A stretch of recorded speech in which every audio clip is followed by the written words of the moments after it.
একটা ছোট শহর যেখানে মানুষ শান্তিতে বাস করত। এই শহরেই থাকতো এক নীরব মানুষ, তার নাম ব্রুস ব্যানার।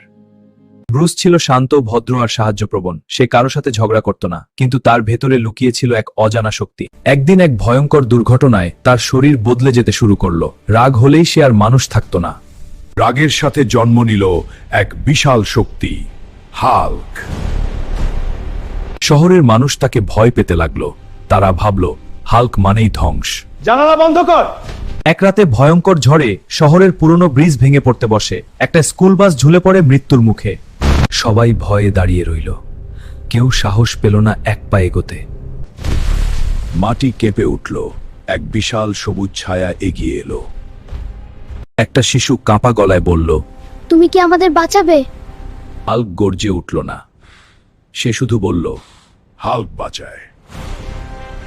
পরদিন শহর বদলে গেল। খবরে লেখা হলো, দানব নয়, হাল্কই আমাদের রক্ষক। হাল্ক জানে সে আলাদা, কিন্তু যতদিন বিপদ থাকবে হাল্কও থাকবে।